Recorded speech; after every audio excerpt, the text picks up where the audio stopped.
How's it going, everyone? I thought I would give a bit of a recap on the results in my international growth portfolio, end of the 5th year. So it started 5 years ago in June, or at the end of June. Some results, some moves that I've done, and some commentary on how I see the strategy and the market. As always, this is not investment advice. Please do your own due diligence. And I also want to note that this portfolio now occasionally uses some unconventional strategies or non-basic strategies, long, short, hedges, options, and leverage. So the results are not exaggerated, but amplified. So let's start with the scorecard, just the numbers.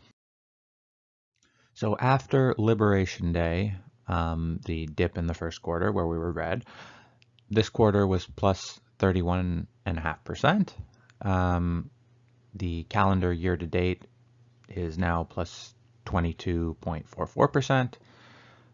Year over year, we had a strong back half of the last year, so it's plus 84%, taking the since inception number to plus 437%. Again, that's over 5 years, which is about 39 to 40, depending on when you refresh the page, percent compounded.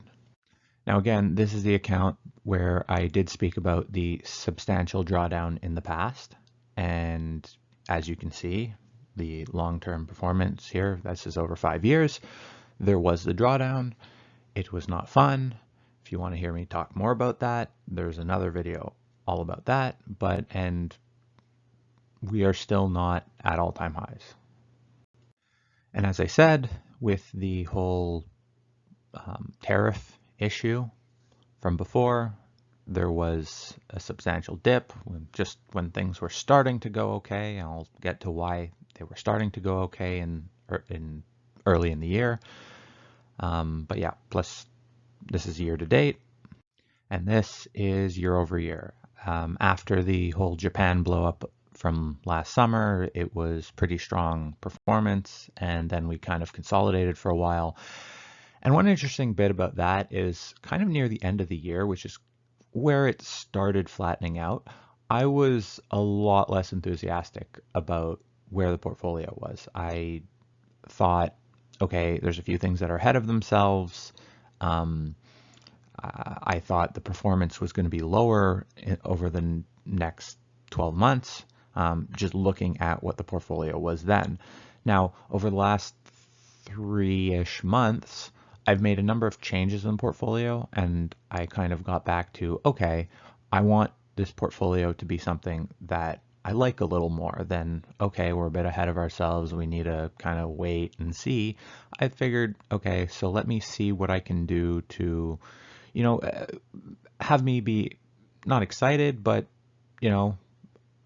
have a higher expectations for the portfolio coming forward. And I don't know if that's working or if it's just the market's going up now. I really don't. Now, a few comments on the 5-year history of this account. These are the monthly returns. In blue is the account, and the other colors are all sorts of indices. Now, looks like most of the time, most of the indices kind of track each other. The indices being the S&P, the Vanguard Total World Market, and the TSX. And so most of the time, they're fairly similar. Early years, the volatility on this account, it wasn't super correlated, and it was exhausting with the amount of big up months, big down months, and it really took a toll. So one of the things that I was hoping to get to is have the portfolio be less crazy volatile up or down. And hopefully at the same time, still target trying to beat the market, of course. But I think you can see over the last year and a bit, there's been less crazy volatility. Now, the last month was good enough to make me uncomfortable in terms of volatility, and it's probably, going to have some backtrack at some point. But I kind of want to you know, I'm happy in the sense of, even though the returns haven't been crazy good for much of 24 and 25, I mean, the monthly returns, I should say, it's been more steady and more comfortable, and it hasn't been like some of those times where you're just completely checked out in terms of reality. So I'm happy with the decreased volatility, and that's going to be a continued secondary goal. And this is the data from before, but kind of presented more traditionally. As you can see, the 3-year is still negative because we're coming off of a very high number, and over the 3-year period, I've underperformed the market by a lot. Market's up 19% compounded over the last 3 years, and my account is down. So, you know, it always depends on your frame of reference. Overall, I still don't think it's terrible. I mean, obviously it's done well, but you know, the consistency is part of the game, and you know, obviously it's very easy to perform in up markets by taking too much risk, and I'm hoping that I'm not doing that, but you never know. I mean, you really, I try to focus on fundamental value, on long term, what's going to add the most value, but and try not to get as concentrated as I was last time. Also, I should say that I'll get to the position sizing and what that looks like soon.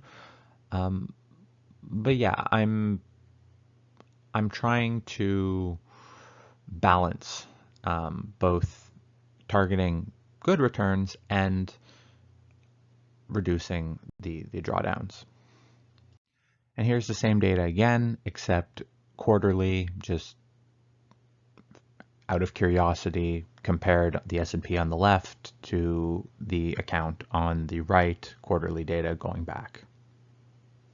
Now, I would comment that at this particular juncture, particularly in this account, which I can't really explain why it's done better than other accounts recently, but I'm in a bit of a cool down mode. And this is basically to prevent myself from my own stupidity, where when the performance gets too hot, I try to add bubble wrap to my decision-making process. So basically, I don't want to make bold moves. I don't want to throw a whole, like, sell a huge position and throw it all in another huge position quickly. I want to inch away from what a aggressive positioning would be, what an overconfident portfolio construction would be. I don't want to run away from that. I don't want to go all to cash, because I mean, sometimes pivoting slightly is helpful, and you don't want to dump, you know, something that you think, oh, this will double in 2 years, but it could be down 10% in the next, you know, 2 months. That doesn't really make sense to dump it, but just not trying to concentrate, managing the position size. You know, the one thing that has been effective at preventing me from losing money in the past, and when I don't do it, it ends up poorly, is one thing I need to do is just kind of be more quiet and think about why I'm wrong. Even when it looks like things are going right, just kind of focus on, well, now the narrative is saying, okay, you look like you're right, but what's changed, and like where the risk didn't go away, so why could I be wrong on those? So just keep that in mind, even when the market is telling you, no, you're right, everything's good, just don't worry. Just, you know, still worry. Not worry, but think about it. But again, as I mentioned, I'm not in full padded room mode where basically I lock myself up and prevent me from hurting myself, because really this is the only account that seems to be doing particularly well recently. The others doing fine, but that's not like spectacular or whatever. So it's like, you know, the others are kind of, the S&P is kind of okay, the market's kind of okay, but not like roaring and looking like, you know, completely disregarding risk. So it's cautious but not fearful. Now in this account, I don't particularly turn over positions that much, but this quarter I did make a few moves and I do have a few thoughts on some of the positions. So let's get into that. So there are two positions that I sold in this quarter. One is First National and the second is Scotiabank. Both I still like, and I still think the stocks are value territory and I would be fine owning them. But both are, I should say, somewhat placeholder positions. Something that gives me a yield, I should say. I thought it would creep higher. I thought it was undervalued, and it kind of, outperform bonds or whatever. I thought it would could perform very, very well, but gives me a yield in the meantime, so that I don't feel like I'm need to buy something, but I feel like I have the capital well deployed.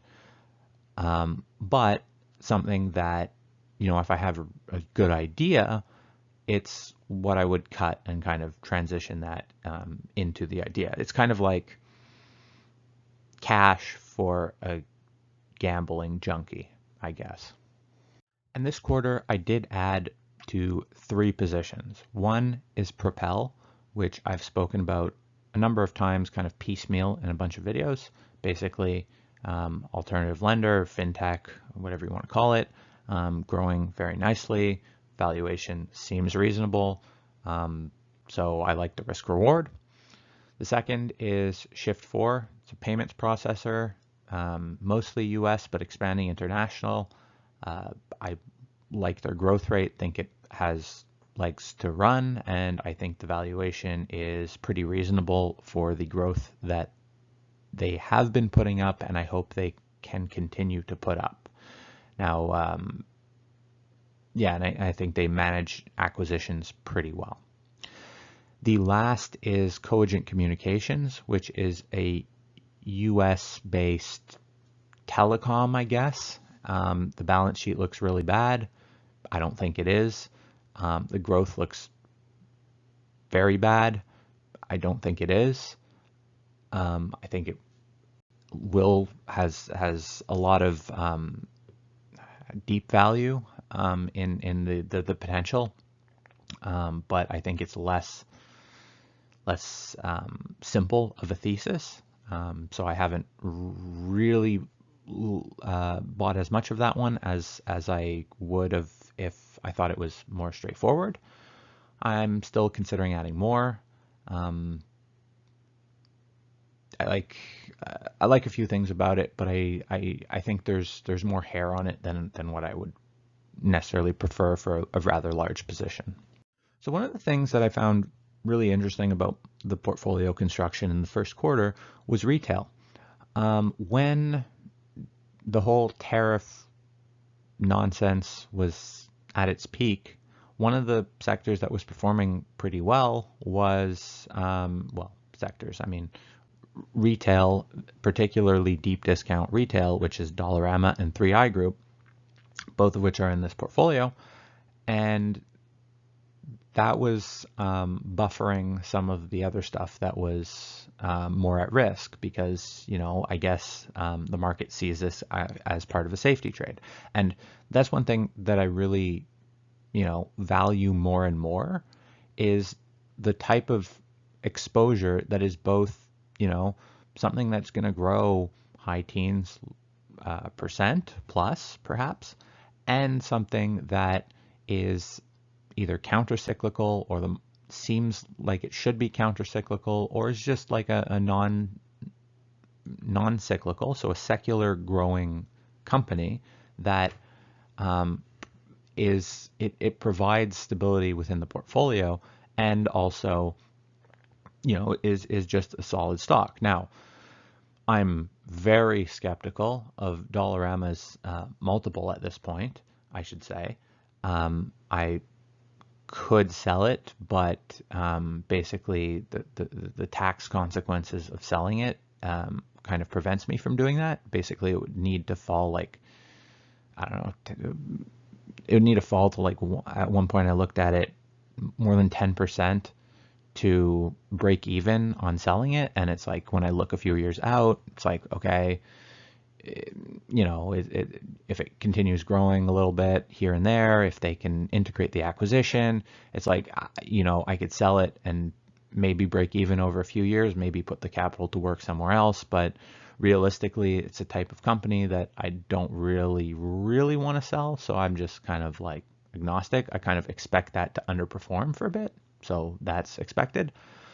3i Group, I think, is, you know, it's at the top of its historical valuation range, but I still think that the growth justifies more of a valuation than that. I'm not expecting it to get there, but I like having that exposure, particularly as a significant part of the exposure in this account, because it is able to, I mean, it provides a performance buffer in volatile times, when also being a stock that I would just really want to own, you know, at this price, at a lower price. I just want to own the company for a multi-year time horizon.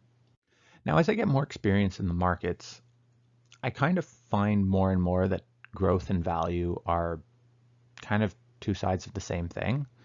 You're always looking for something that will be worth more in the future. I mean, that's why you're buying a stock. Sometimes that's because there's some cyclicality. Sometimes it's because it's cheap and the cash flows they can deploy give you a multiplied effect versus a reduced effect. But, you know, I also find that more and more the market is a bit more efficient than what people would think when it comes to, well, why is this thing look super cheap? And often it's because it is, you know, earning more than it should short term. It's harder for it to grow earnings. It's not as well managed as you'd hope. And so, I mean, look, there's value in this account. There's growth in this account. The growth seems to work better. And that's not to say only the growth stocks go up. I'm just saying the companies that I would consider more growth companies add more value. And, you know, when I look, you know, you could take a snapshot of like what the company looks like, what a growth company looks like a few years ago, and then what it looks like now, and the intrinsic value. And, you know, the intrinsic value obviously goes up more, but, you know, the value, it can work, it can re-rate, but it just becomes less exciting as it re-rates. And so that's one thing I've noticed about this account, about investing overall. And so, you know, don't know why this is in this video, but it's just something I've realized. Another comment on exposure, though, is Japan. So Japan, I think I've owned now five companies in Japan. And with the exception of a one-off event that I'll get to in a minute, I think I've been down like 95+% of the time on all of my Japanese investments. And it's crazy. I mean, I have another account, a small US dollar account at somewhere else, where it's basically the same thing. Nothing works. So I don't know if that makes it so that I shouldn't invest in Japan. Certainly if I was very superstitious, then it might be.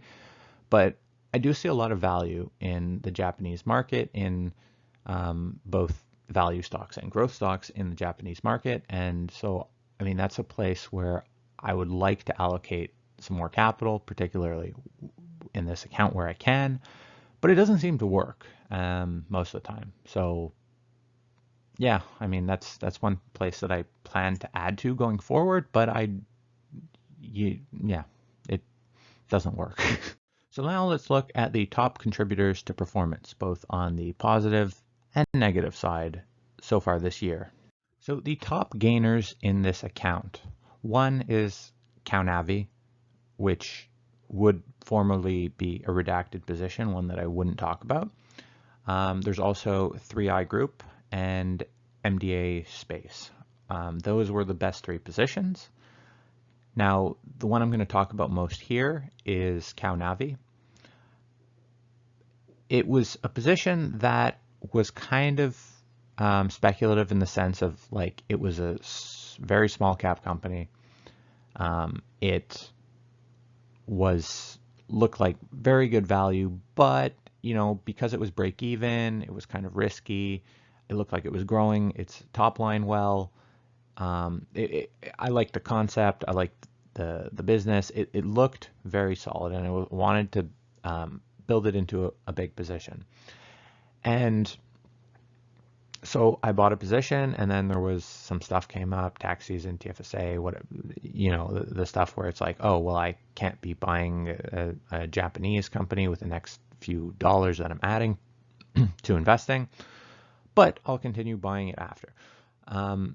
So of course they released earnings and it got smacked. And because growth slowed down as it does, which is why it's something that I would say is redacted, because, you know, there's that risk where it's not like a established company with profits and, you know, maybe it's worth a little more, a little less. It's like there's big unknowns, and that's the type of thing that I don't really want to be talking too much about. So why am I talking about it? Well, because before I managed to get back to buying more shares of it, someone else bought it. So it was taken out, and that is, I think, 14. It was a more than 100% premium, and that was like 14 point something % of the performance from this year. So more than half was from that one lucky event.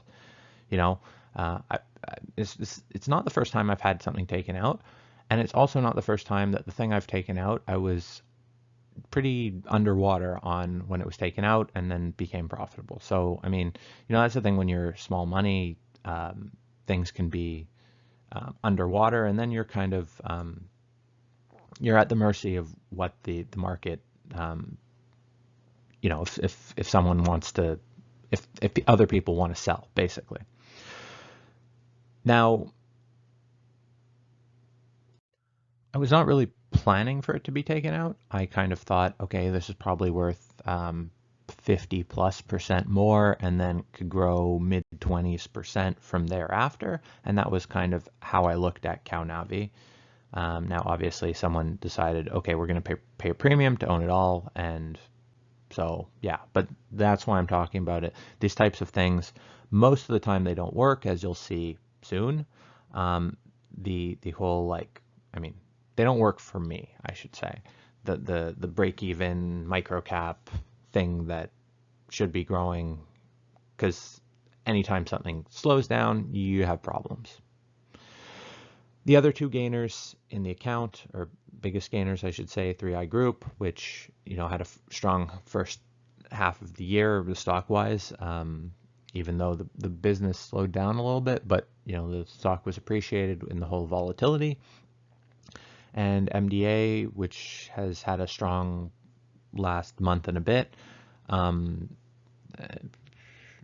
you know, they're executing on their backlog and growing revenue as they kind of have projected in the past, and hopefully that can continue in the future. Although the market cap's catching up to where the backlog was projected to be, so hopefully they can keep growing the backlog. But the reality is, despite the solid numbers from the first half, it wasn't ridiculously good, and it wasn't like I had all sorts of stuff that was re-rating, and so, you know, taking risk and outperforming the market. It was really a few lucky positions, because when I look at the net performance, excluding the top 2 holdings, so excluding the contribution of CowNavi and I think 3i Group, it was negative in the first half. So, you know, there was a lot of stuff that didn't work, and there was a lot of, you know, a lot of stuff that really didn't move and still, you know, feels like it has some potential performance in it. So I mean, this is something that I like to do, especially when, you know, you're looking at an account and it's done very well and you're like, okay, am I really just like, am I that good? Are you that good? And then you just take out your two or one or two or three luckiest positions and you're like, no, I'm just, you know, lucky. But, you know, it's better to be lucky than good. Now, I'm sorry this feels like a cop-out, but there were losers in the account. I promise. There were a lot. The biggest negative sector is health. There were two health, I mean, I kind of break it down different. For most people, there are two health companies that didn't do well in the quarter, both of which are kind of small and speculative. So it's, you know, while the Kaunavi helped in terms of, you know, it was lucky because someone took it out and someone took it out right before the market tanked also, which is, you know, lucky. But, you know, this type of position, the break even, a lot of torque, small cap, a lot of growth potential, but some risk. There's a lot of them that don't work. For the one or two that work or luck out, you know, there were multiple failures. One of which was pretty bad performance in the first half. I think one of them was it pulled down the account by like 7 or 8%. So yeah, that was pretty bad. I do have big losers in the account, and I mean you saw that in the slide before. The performance minus the top two was like flat, and that's because the winners balanced the losers. And again, I kind of mentioned before, the small caps that I'm buying in Japan, they just don't work for whatever reason. Maybe I'm an idiot, maybe I don't understand Japan, but yeah, that was the second worst performer, and there was another Japanese company in red, and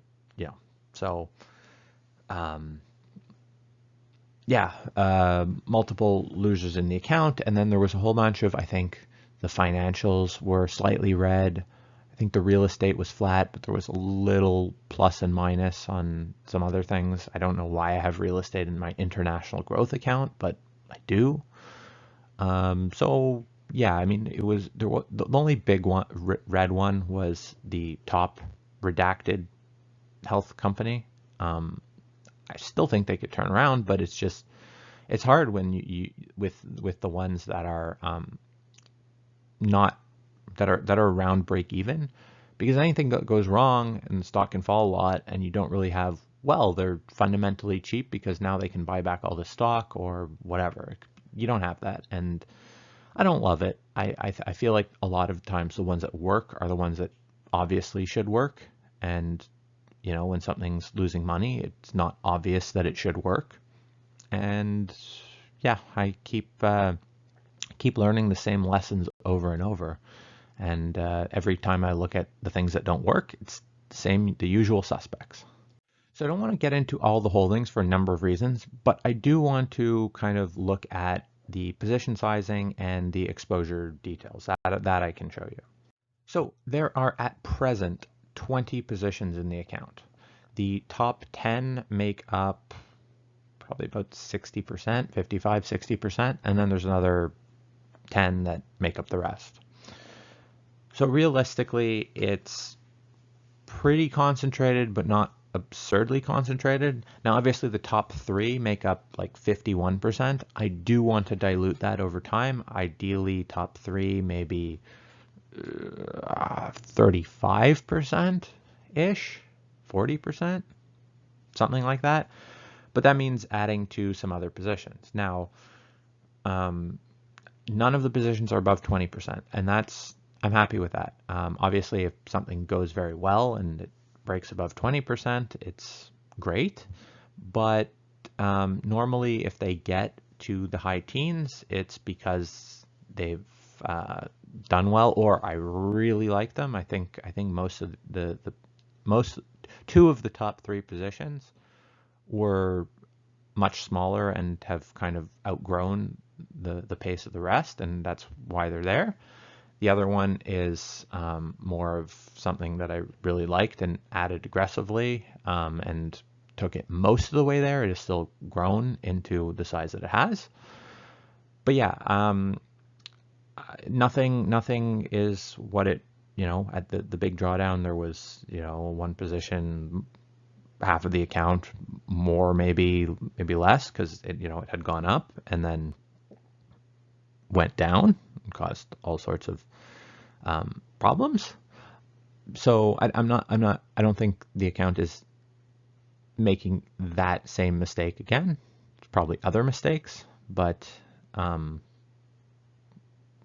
learning from that one at least.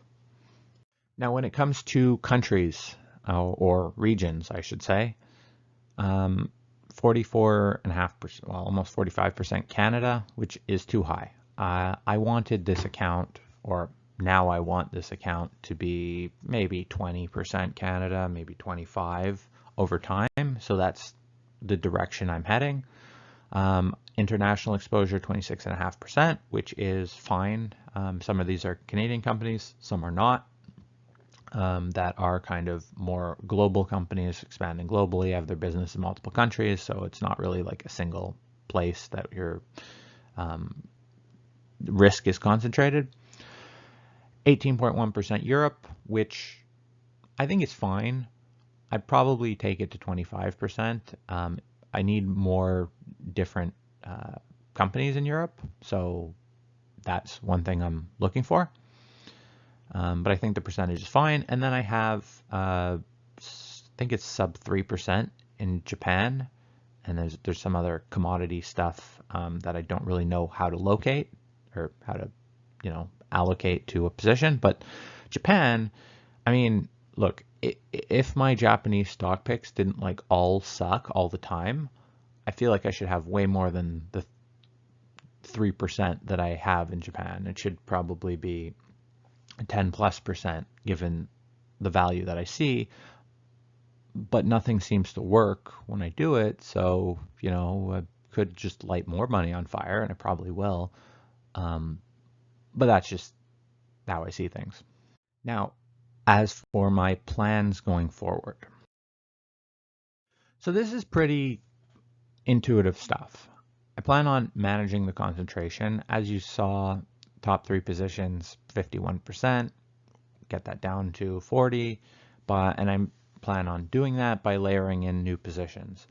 I want to gradually reduce risk, especially when things are going well, and build buying power for when things are not going well.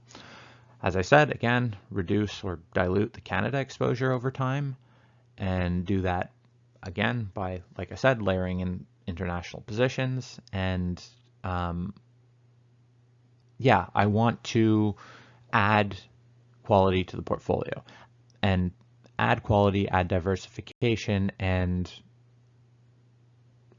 do that in a way that doesn't dilute the value. Now, obviously, that's like, in an ideal world, I'd love to do everything that works at the same time,